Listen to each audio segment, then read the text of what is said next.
Disclaimer: the podcast contains adult themes, adult dialogues, and spoilers. Our opinions are just that, opinions. We're not bashing any of the creators we discuss, and we are not bashing you if you perceive things differently than us. Listeners and viewer discretion is advised. Hi everyone, welcome to this week's episode of Story and Things. We are a storytelling podcast. I'm your host Yajaira. And I'm your host Cheli. And we are going to be talking about Lore by Alexandra Bracken. Yes. This was on Booktok. Was it? Yeah, it was on Booktok when Booktok was a little fresh. I wanted to read this book, so I actually bought this book like a long time ago. And I only got it because they said that if you liked One Piece, you would like this book. Really? Yeah. I did not hear that. You know what? I wouldn't be surprised if I wrote the wrong book down. You picked the wrong Lore. That's what I heard. And this book is a standalone. Thank God. We're going to be talking about Lore, and gosh, okay, I'm going to start with the summary because it's a long ass book. So It's pretty thick. If you want to add anything while I'm summarizing, just let me know. So this story circles around our main character, Lore, a 17-year-old survivor of the House of Perseus. She lives in a world where Greek gods are part of this killing game called Aegon. And the point of this is for 7 days, the Greek gods are mortal again, kind of. They still have some of their powers, but they are able to be killed, and whoever kills them inherits the power of that Greek god. And the reason why Aegon is even a thing, a concept, is because it's a punishment from Zeus. Yes. Because there was a rebellion. The story begins with Lore living in New York City, and she is in the middle of doing one of those boxing matches that are illegal because they are for money, and they're doing it in like the bottom of a Chinese restaurant, and she feels really bad because she knows that she doesn't want to be there because she had someone in her life named Gil, who I assume was kind of like a found family member. Yeah, just like someone who was watching over her. Yeah, he passed away, and she feels really bad because he never wanted to see her fight. And here she is fighting for money and somewhat enjoying it because she's good at it. During her fights, she ends up fighting with this very tall guy who's very attractive. She does point that out, that he's attractive. I just wanted to mention. Yeah. And it ends up being someone she knew, whose name is Castor. He's kind of shook because she knew that Aegon was going to start again soon, but she was hoping it would be somewhere else because it's always a different location. But it's here in New York, and she knows this because Castor says, I don't know what's going on, but you're in danger. So you got to get out of here. But he also mentions that he needs her help. But I'm out. and he leaves. See ya. No, but she's not interested at all. But she also feels a connection with him. You can tell at this point that they've known each other. So she goes after him and does not catch up. And he leaves a message on a red Solo cup that says like, meet me, or let's play a game. Let's play hide and seek. It was like a reference like, She'll get get me it. if you could. Yeah, she'll get it. It'd be funny. He's driving away. It's like totally not their inside joke. It's like, no, yeah, she's going to get that one. While she's here, she's just confused on why she saw Cass. She's already thinking, okay, Aegon's going to start here. I need to get out of here. She crashes into her roommate, Miles, who is just a normal human that she happens to live with in, by the way, the house that she inherited from Gil, who had just passed away. And she's like, you know what? I'll just let Miles know that I'm just going to leave for 7-10 days and just bum it out in like a forest and then come back later. And then while she's walking back to her house with Miles, she sees a half-dead Athena just on the outside in like the alleyway next to her house. And Miles is like, oh my God, we need to call the police. Hello? Yeah. Like, she's like, oh shit, okay, we need to do something because the trackers are going to be able to know that Athena's here. And so she tells Miles, who is really confused, to help her put Athena in the house. And Lore does this whole thing to spread Athena's scent. She spreads Athena's blood over like the walkways and stuff just to confuse people. And they basically heal up Athena. They clean her up. They give her food. And it's kind of funny. I actually really like this part because Athena's just kind of like, bacon? If I must.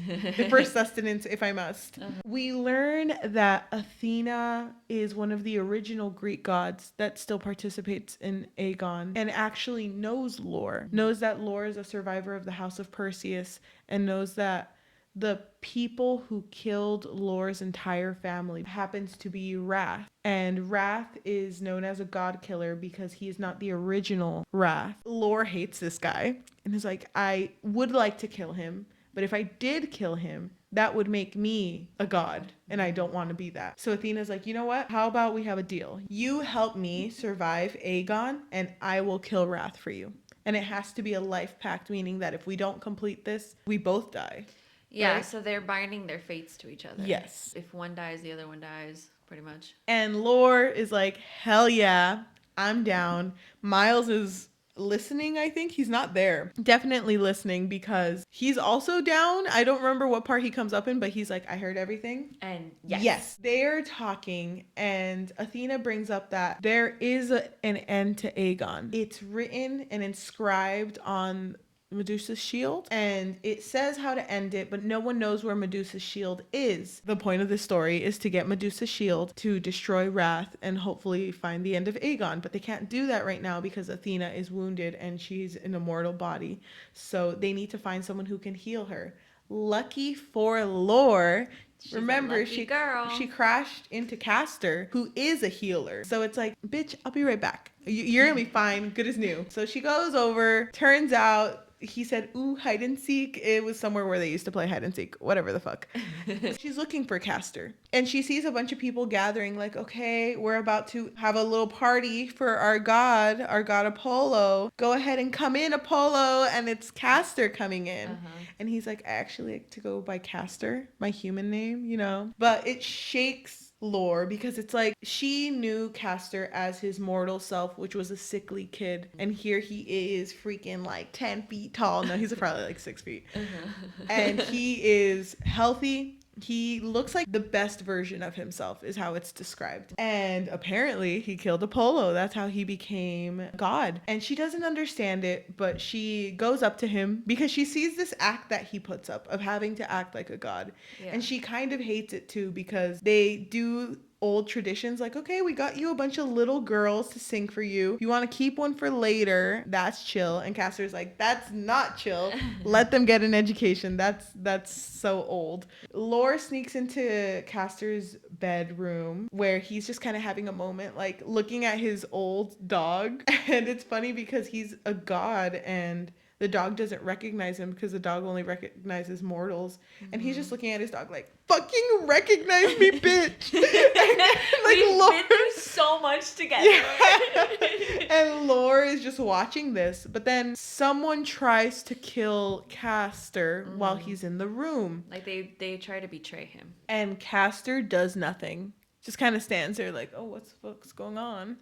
And Lore is the one who has to protect Castor. And it's like, what are you doing? You need to get moving. You're like getting attacked. Turns out that Artemis is here trying to kill Castor. They get away, but Artemis is hella mad because, I mean, Artemis and Apollo, they're brother and sister. You need to realize too that Athena is still the original god and would hella be mad at Castor too for killing Apollo. But Lore's like, it's gonna be fine. Yeah. I will talk to her. It's gonna be good, but it's not good. We come to an understanding that they all want the same thing, to survive Aegon, to figure out how to end it, and to get rid of Wrath. So this is their shared goal. This is what they're going to work towards, but they need to know how to find Medusa's shield, which the only person who knows where Medusa's shield is probably Wrath because he's looking for it too. So we are introduced to another character who has been introduced. His name is Vaughn, and he is Castor's right-hand guy and his messenger. So he's kind of like a techie guy. He's like, okay, this is what we got to do. This is our game plan. We're going to go in, we're going to go out, you know, and he's just in charge of everything. And then we have Miles, the human, who's like, all of you are gods and don't know New York like I do. So I got the ins and outs. I'm super useful. I know, I'm super useful. I don't know why he's so down, but you know what? We'll get into that later. But they go on this hunt. There's a lot of fights, different fights. There are fights where Miles gets very wounded. There are fights where Lore gets very wounded, but she still continues to go. And there's one specific fight where Artemis comes back and shoots Castor in the heart. Hi, this is Cheli editing the video, wanting to say that it wasn't Artemis that shot Cass. It was someone else who I will mention later. Thank you. And, you know, he is mortal for the date he is mortal for the days of Aegon, but for some reason can't die. And no one understands why that's the reason. It upsets Lore a lot because it feels like he's not really trying to stop Aegon. He's not even trying to help him find Medusa's shield or kill Wrath. So it's like, you know what? Fuck you, Castor. And she leaves with Athena, which regrets instantly because it turns out Athena doesn't even care about this whole pact or anything. She just wants the shield. And she feels like Lore knows where it is. And the only reason she feels like that is because Hermes a long time ago felt like that. Because Hermes had disguised himself as an old guy who was Gil to look after Lore, who would hopefully one day tell Gil where the shield was. So left and right, Lore is being betrayed by everyone that she loves and trusted. And she's just like, you know what? I have to end this. She has a memory of where she left the shield. She had lied to everyone and never told anyone that she had hidden the shield long ago after the main guy who I can't remember his name. The guy who had the shield. Yeah, no. There was a guy who had the shield who disrespected her dad. After he disrespected her dad, she was like, fuck you. I'm gonna steal the shield. I'm gonna put it in a plastic bag and I'm gonna throw it in a freaking sewer drain. I think that's what she did. And she goes back for the shield. She hits it because it is Medusa's face. And it makes a scream to kind of notify all the Greek gods that the shield is out. And it's more to notify Athena and Wrath. She is ready to fight. She is going to kill Wrath. I don't think she wants to kill him, but is ready to end it. Her and Cass make up whatever. They're going to the last fight. Castor stays behind fighting other people, kind of gets left behind. So it's just really Lore going to where Athena and Wrath are, who now have an alliance. Lore is just kind of like, you know, Athena, I thought better of you because you love your dad. I know you love him. I know you and Z, you and him. You and Z. Yeah, but you're over here justifying that the end of war should be killing everyone. And you know that sacrifices aren't supposed to be innocent people. Sacrifices are supposed to be something different than that. And she's a little swayed by it. Yeah. She's like, oh, I kind of agree with you, but I'm also with Wrath, so I can't say anything. But then Wrath kind of mixes his words and he's like, oh yeah, when I have the shield, I'm going to be powerful and it's going to be for me. And then Athena's like, bitch, didn't we just life pact? Like, hello? And I like that you glossed over the twist. What's the twist? She's already with Wrath? Why is she with Wrath? Did I miss something? About Athena? Yeah. What did I miss? That she killed her family. Oh, yeah. Backtrack, by the way, just to mention, to hate Athena even more, Lore figured out through Tidebringer, which is Poseidon. Tidebringer saw Athena and Lore together, and he was like, why the hell are you with Athena? I think Lore just says, oh, because we made a pact. What are you talking about? Yeah. And Tidebringer's like, after what she did to you? Which is revealed that she brutally killed her entire family. Yeah. So it was never Wrath, it was Athena. Yeah, it was Athena. So, you know, Lore is showing up to this fight with a lot of anger, ready to kill Athena and Wrath, but realizes that there's still a shred of hope for Athena. Tries to convince her to go against Wrath, and they do go against each other. There is a point where Lore is about to kill Wrath, and she can, but she chooses not to because she doesn't want to become a god. So Athena finishes it for her, and Athena's already dying, but this whole ending of Aegon, Athena believes that Lore knows how to do it. So in her last moments, Athena makes Lore kill her. So now Lore has god powers. Mm-hmm. And she doesn't want them. No, not at all. Yeah. This story ends with not really knowing how Aegon ends, and her and Cass plus Miles and Van sitting on a rooftop, and they're just kind of like, okay, last day of Aegon and we're gonna become gods forever. I fucking hate this. But you know, Cass and Lore are with each other romantically, by the way. Oops. At the very last moment, Lore is praying that something will happen that will end Aegon. She wants Zeus to not make it go on anymore. And in the last moments when it's midnight, suddenly it's midnight 01 and she's still there as a human. Because she feels Castor's heartbeat. Yeah. And gods don't have heartbeats. Thank you for showing up to my speed run of explaining lore. It was a really thick book, so... It is really thick. It's heavy. There's... I dropped it on my foot the other day and I almost died. So just want to tell you, I am a survivor. Maybe that was like karma or something. I don't know. Oh my gosh. First impression. I'm going to be honest. This book was so forgettable. Mm-hmm. Half of the details that you told me, I did not remember. Half of the details I said, I did not remember. When I finished the book, the only thing that really stood out to me was the beginning. Her moment with Castor, her moment with Athena when it was revealed, and then the end. Just because it was kind of like unexpected. That was it. I didn't like the book. Thank you. We finally no Agreed. fights. Finally. We should have like a like a tally. chalkboard. Yeah, like 0 days without fights. You know, and then we change don't it every have single fights. day. It's just disagreements. Okay. I wanted to read this book a long time ago. Even before we talked about having a podcast together, I bought this book and have had it because I heard that if you like One Piece, which is my favorite anime, you'll like this book. This book is nothing like One Piece.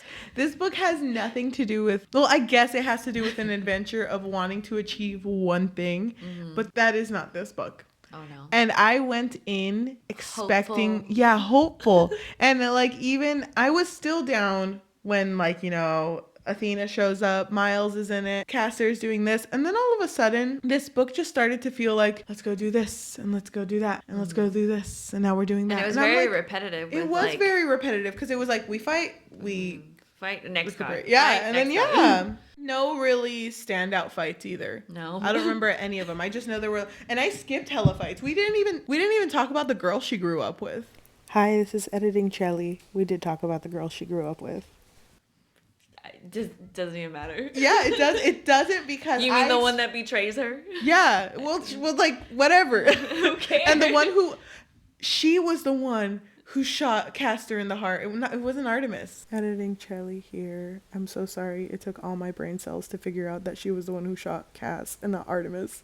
Thank you. Oh, she did? Okay. Yeah. See, I didn't even remember that. It doesn't even matter. I could have told you that a stranger killed Castor, and it still would have been the same. Miles. It was Miles who killed Castor, and then he felt really bad about it. It was kind of embarrassing. But you know what? She forgave It him. made dinner really awkward. Well, I mean, didn't she forgive her friend who betrayed her? Yeah, so because like, whatever. It's like it didn't happen. Okay. Anyway, I did not like this book. And by halfway, I was like, I just need to finish it. And it's not that I was hating every second reading it. It was more like, I really hope there's some redeeming quality in here that'll make me like this book. I talked about it with my friend, our friend who we're having curry with on Christmas. Yeah. I talked about it with her and I told her, I don't think I hate it, but I know for a fact I don't like this book. There's just something about it, and I don't think you feel the same way, but there's just something about it that makes me just want to make other people read this so they can explain how I feel. That's how I feel about this book. I'm making my sister read this for me. Really? Yeah, because I just want to know how she feels. But the thing that made me hate this book was the very last page. I knew it. I hated it. Why? Walk me through your feelings. Why did you hate that last page? Because I know enough about Greek mythology, and you know I know about Greek mythology. Yeah. I mean, I used to be really into it too, but... Yeah. I'm not that into it, but whatever. But I know enough about Greek mythology to know that Zeus is not that forgiving.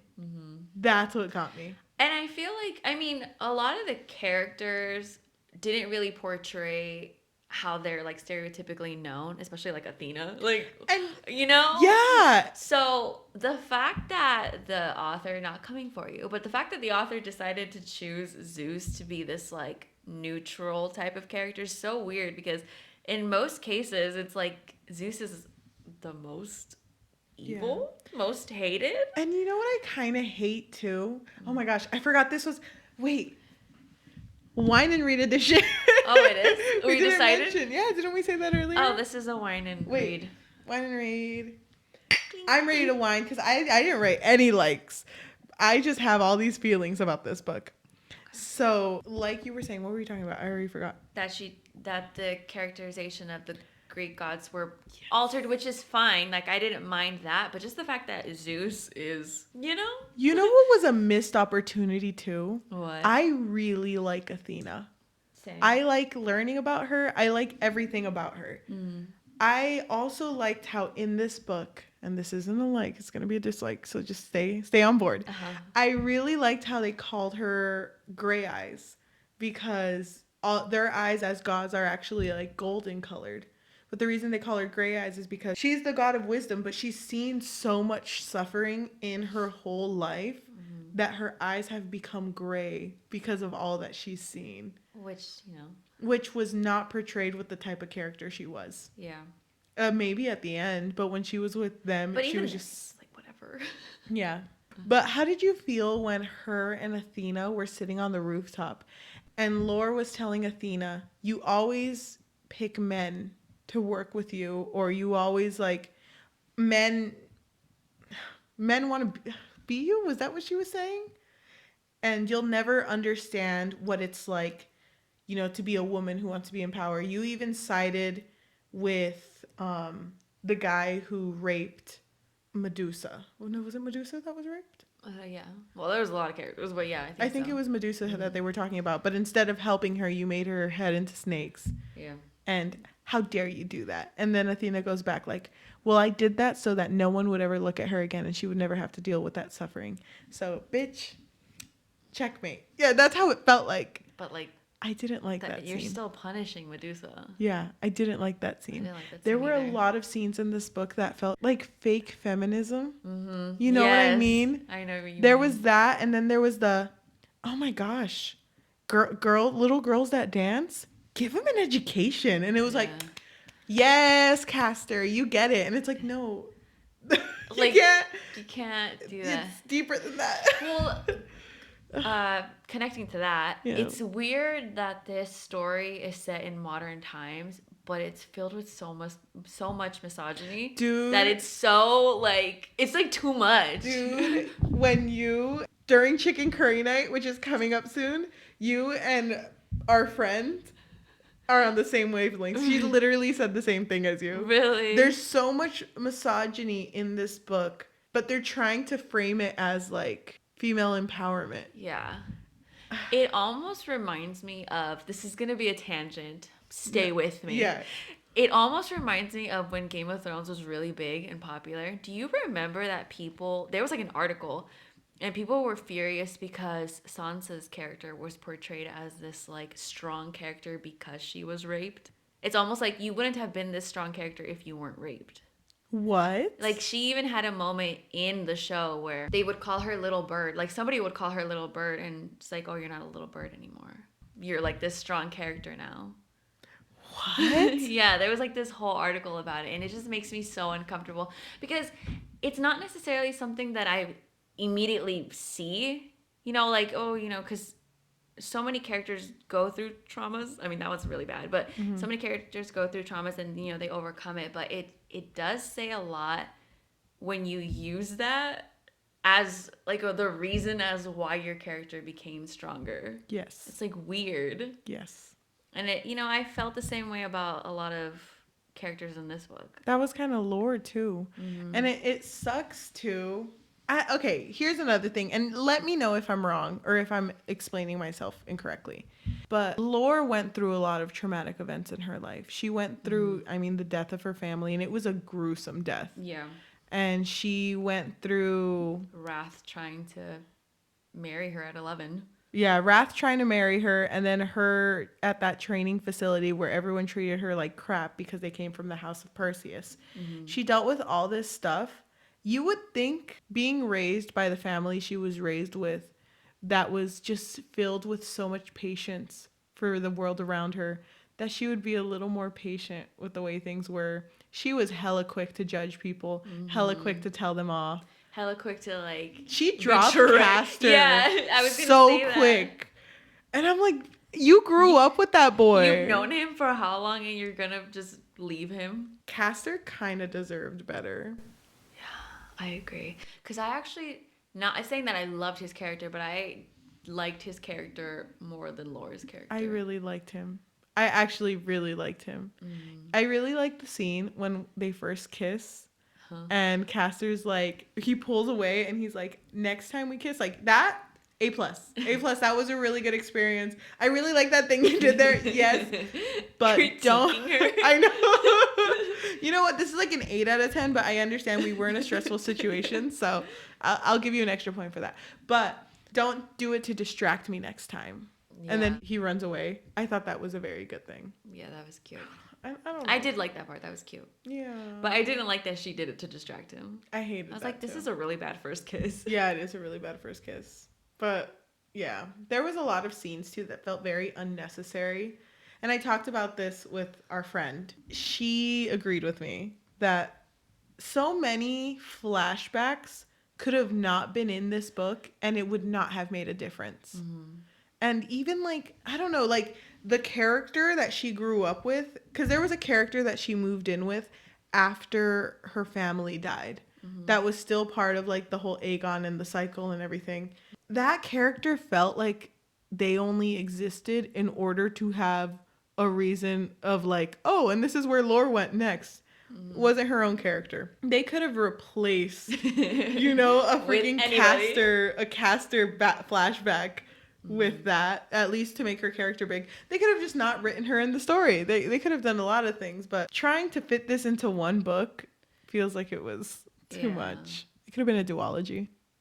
Oh God, no. I'm good. It probably would have been a little better as a duology though, because they could have at least expanded. Maybe they just wanted to have so much information that it was just like info dumping. To put so much, because they even in the book, I don't know if you've seen what it looks like. They included a map and then they included like the name of the houses and which ones have survived and which ones have fallen. Yeah, I saw that. And then at the end of the book, they include like the ones who have died and everything like that. The fact that you have to include that much for a one book thing, it's like you have to make your world smaller, my guy. Yeah. Like you don't have enough time to talk about this. No, I agree. But I also wanted to touch on the flashbacks because I don't mind flashbacks. Yeah. Sometimes I think that they serve a purpose. But you know what really annoyed me is that when I would get really into what was happening in that chapter, and then we'd go back in time in the next chapter because it would end in all chapters ended a cliffhanger. And then cliffhangers, exactly. And then it would just make me so mad because it didn't make me want to keep reading because I almost wanted to skip the flashback. And to be honest, I kind of skimmed a little. So did you? The flashbacks, yeah, kind of. I hated that too because the chapters would always end like, and then we were off, or and I couldn't believe my eyes, and then Castor fell, and it was like, why are you gonna give me a flashback? This is a really bad timing. Yeah, it is. I just kind of wish it was structured differently. I agree with that. I don't know. My favorite flashback.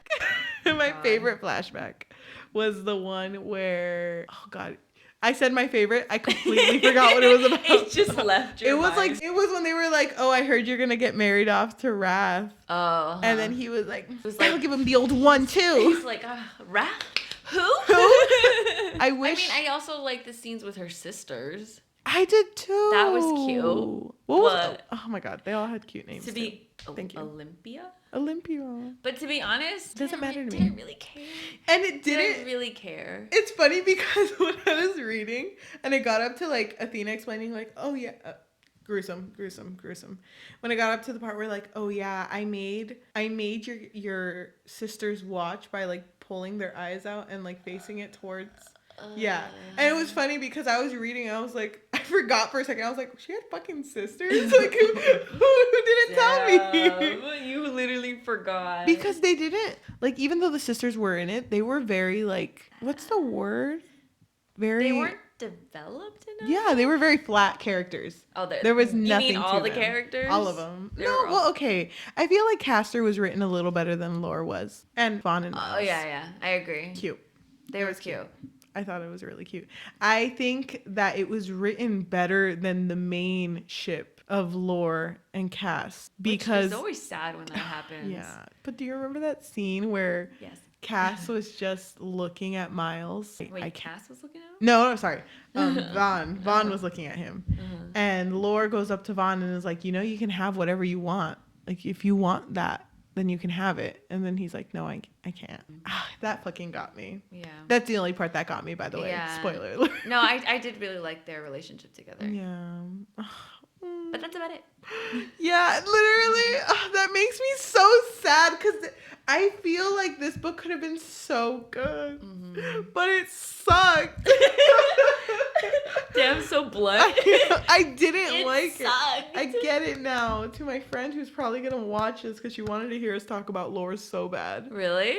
Wait, did she finish? She finished it the other day. It was funny because she called me on Monday to give a reference in time. Today's Friday. She called me on Monday and she's like, I'm starting lore. I'm gonna start it. And she loves Greek mythology. Yeah. Always into it. And she was like, it's so good. Oh my God. Oh, So great. No, that's how she was the first day because she was starting it.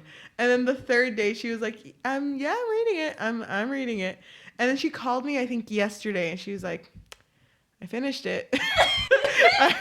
She's been through it all. She also agreed with you that, like, just so much fake feminism, trying to paint it as, like, empowerment. It's, like, not really. Yeah. And I told her, and we both agreed, too, I really, like, found family, but I wish they could have done it better. Yeah, it didn't hit. It didn't hit. The only one that hit was Vaughn and Miles. And I liked Castor a lot. But Lore felt like a not developed enough character to make her as complex as they wanted her to be. So a lot of the characters felt flat to me. Yes. And Wrath felt really flat to me too. Mm-hmm. And I just felt like a lot of the things that he just did just so that it would make him look like a stereotypical villain. Yes. But I didn't really understand motives, you know? Like, he's just doing this so that he's a villain. There's a lot of books that do that too, where they make their villain just evil so you can only hate them. Mm-hmm. There's no, like, motive. So there's no, like, redeemable qualities or you going like, oh yeah, I kind of get it. Which is why, I'm sorry I'm bringing up this book, we already talked about it, which is why I like The Darkling, because he has his motive. Mm-hmm. Like, he had a reason he wanted to do what he did. He did, yeah. So it's like, they really messed up with this. They could have made Wrath better. Mm-hmm. I like the idea that this book was going for, though. No, yeah, I agree. I mean, like I said, the beginning was good. I was all for this idea of this happening every 7 years. Mm-hmm. God, but that fucking ending. That ending, bro. Zeus would never. You know, if they wanted to do this type of ending where, you know, you're just pardoned, whatever, maybe they should have developed Zeus more. Yeah, because he was never in the story. And we know what type of person Zeus is. I know him. I've met him. I've met him too. Yeah, I've met him. Kind of a dick. Kind of a jerk. He, like, totally just cut in front of me, like, when we were at the grocery store. It sucks. Anyway, apparently before Lore, this author was a one New York Times bestselling author for the Darkest Minds series, which I know is a 5-book series. I've never heard of it. I heard that it did pretty well. I do know a little bit about it. You want me to read you the summary? Yeah.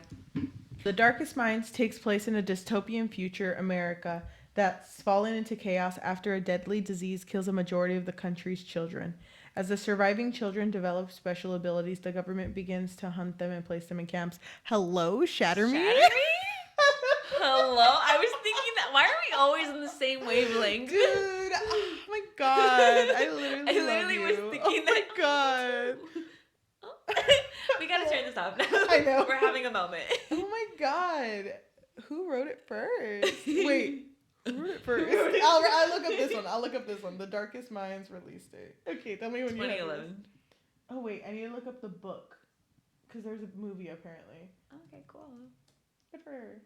Dude, no mean to be that person, but 2012. Oof. Alexandra. Alexandra. We're catching a little bit of a trend here. Stop. No, I'm just kidding. I get. That sounds. I mean, to be fair, that is a common trope. Yeah. Oh no, but the reason I was bringing that up is that this was probably because I knew that she wrote a series before this. Mm-hmm. It was very ambitious of her trying to fit this in one book, which is just the point I was trying to make. Maybe she just really, like, her goal was a standalone book. Maybe, I want to say maybe it should have been longer, but to be honest, you could. I don't think I could do it longer. Do you think, as of now, like where you're at right now in your life, just like right here in general, can you write a one book based on anything you've ever written, anything, can it fit in one book? It's kind of hard. It's hard. Yeah. Because I also write fantasy, so it's hard to build a world in one book. Yeah. Yeah, I get it. It's going to be one, but it's going to be like as big as the Bible. Oh, it's like those old dictionaries. Oh my, the encyclopedia. Yeah, where like the end is bent, so even when you like open it, it's like 2 books. Gosh. Yeah, exactly.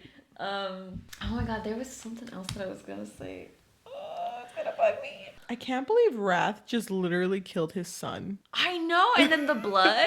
Yeah, That what did was he do again? He like got it licked it, my right? son. Yeah, he licked it. It was weird. Just to show how little he cared about that boy. He's so evil. God. God. Wait. Wait, should we write a Wrath man? Wrath and I. The Wrath and I. It's the second Bridgerton book. But it's better.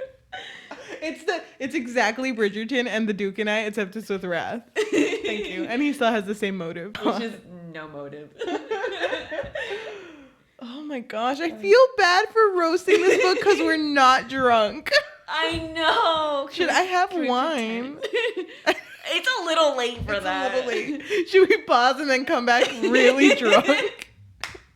We're gonna take an intermission and we're gonna get fucked up. Dude, I know that we've been doing this podcast for like a couple of episodes already. We're how deep are we? We're deep. We're like 20 deep, aren't we? Like, no, almost. We're almost to 20. 19. 19 deep? I feel really bad about this one. Aww. Because like we were very cautious our first episode. We were so cautious. But now I can say that I genuinely hated the Duke and I. Oh, I can say it. I can say it, and I'm not We didn't scared. even start with that one, though. That's how much we hated it. Yeah, it felt like, well, it was the first one we ever filmed, but not our first episode. Yeah, we scrapped it. Yes, because we hated it so much.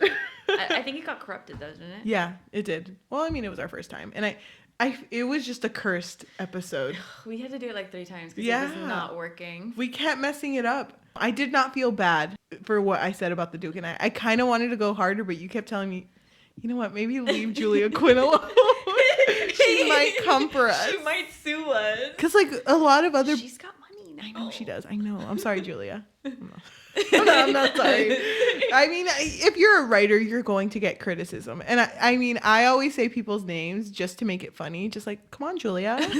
Pick up the slack, Julia. Come on, Lexi. Yeah, exactly. But It makes it kind of cuter, though. It's like we know them. yeah. I mean, I do know They Julia. hate us. I know. God, fucking damn it. They're going off again. But it felt like everyone liked the Duke and I wanted to show them that it The sucks. other side. Yeah. But with this book, I kind of just want someone else to read it to see it. I don't necessarily share that mindset, but I kind of agree that I kind of want somebody close to me to read it just so that I want to know if they would understand what is happening. During our chicken curry night, we'll talk about it. This is our book club. This is our book club. Oh my Aw, god. Cute. Story and things after hours. That's For our what we'll call it. Patreon. I know. I hate it. I do really like this book cover, but I kind of wish that Medusa played a bigger role. She didn't. I almost thought that Medusa was going to be like the Athena. You know what I mean? Yeah. I Which get would you. have kind of made more sense because she would have had a bigger reason to be morally gray. Yeah. Damn. But Athena was just She was a lot. I would have liked that too if Medusa was a bigger character. Her head was there though, so that's what matters most. her shield. Her shield. That was her head. Oh yeah. She was stuck on the shield. Yeah. What a place to be. What a place to be. Gosh. Miles not giving a fuck at all. I don't get that. I'm a human. I'm not going to go out there, risk my life, talk to a freaking Greek god. No, thank you. But he's just like... Greek god. No, thank you. But he's just kind of like, you know what? It's Tuesday. My shift doesn't start until 6 p.m. I'm kind of down. I'll just call in sick. I'm the manager. I'll just call in sick. It's like, Miles, go fucking like do something. And I loved Miles, by the way. I like Miles but too. Didn't make Love, sense. but you know. I loved him. What would you rate it? Oh wait, we're done. Wait. Are we done? Yes, let me say my thing and then I'll rate it.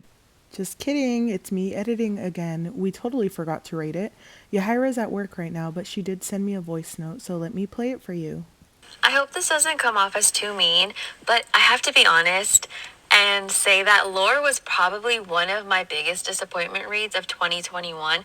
I just expected more out of a book that was inspired by Greek mythology, but all of the characters felt so flat. I didn't really connect to any of their motivations. I didn't even think that they really believed in their own motivations. And I as I said before, the book felt really long. And I do agree with Cheli that it should have been a duology because there's just so much information that was packed in this one book that it made it really overwhelming and just difficult to follow along with. Because as I said before, there were so many things that did happen in the book, but were easily forgettable. And because of that, I have to give this book a 1. And to piggyback off of that, I also give it a 1. I wouldn't call it the worst read of 2021. I mean, The Duke and I was part of that, but that's just me. But the fact that, I mean, I liked Cass a lot more than I like Lore, and Lore is the main character. She's supposed to be likable and relatable. She is more human than all of the gods there, yet I hated her the most. So a 1 out of 5. I'm so sorry, Lexi. I'm so sorry to do this to you. So, thank you for those of you who are listening. This feels like a sad episode. Yeah, we need to hype it up. Thank you for listening. Oh my gosh, such a fun time here talking about Lore. Thank you for those of you who are listening on Apple Music, Spotify, Amazon Music, or anywhere you listen to podcasts. If you want to leave a review for us, that usually helps with views. If you want to talk to us about how you feel about this, because, you know, I'm feeling a lot of emotions right now, or lack thereof. I'm very detached right now. If you want to just like ask us if we're okay after reading this, go ahead and ask us that. Tell everyone you know about us because word of mouth is how people get most well known. Maybe make them read this too, just so we're not the only ones. Yeah, just confused. so they understand. Yeah, what's going through our minds. Thank you. But this is not the darkest minds. Thank you. Wow! Oh my God, you really did that. Took my joke out of my mouth. If you are watching on YouTube, please hit that notification bell. That really helps with analytics, apparently. Leave a comment and subscribe. Thank you so much. We are going to go ahead and read a review. The review is going to be based off of our dice roll. And this review, we have no connection to it. Whatever it says, we are not going to mention anything. We're just going to read it. If we roll even, it is a positive review. If we roll an odd, it is a negative review. And our number is... That's a 1. It did hit the book, but I do kind of want to read a negative review. Okay, go ahead. Okay, so... this comes from Goodreads. It's from Samantha. Thank you, Samantha. Thank you, Samantha. They rated it a 1 out of 5 stars. They said, trigger warning, rape, pedophilia, gore, cancer. They write, I wanted to enjoy this. I really did. But once I got to the end, I realized that I hated most of this experience. This had so much potential and it ended up being so flat. The world is supposed to be modern day, but you wouldn't know it by how characters act. And how incredibly misogynistic the Hunter Society is. Sure, they are more of an insular culture, but you can't honestly have me believe that they are living in New York City and totally cut off from modern society and norms.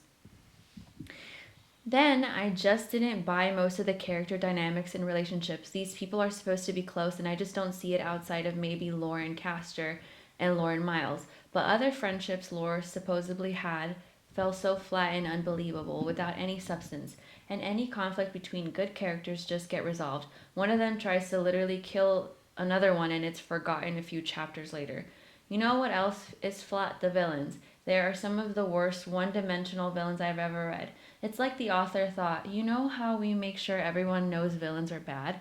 Make him a pedophile and a rapist. It's just lazy writing, and he's not even the only rapist. Not only that, but the lack of adults in the world is apparent, and yet the author doesn't even try to explain it. The only adults present are other gods who are all bad, and we just have these teens running around with not even a mention of adults who would be involved somewhere in the lower structure of Hunter Society.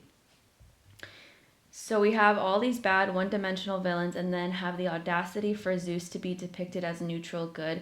Excuse me, ancient Greece nerds disagree on a lot, and we love a good interpretation, but we all can agree that Zeus was shit. Thank you so much for listening, and we will see you next time. Bye. Bye.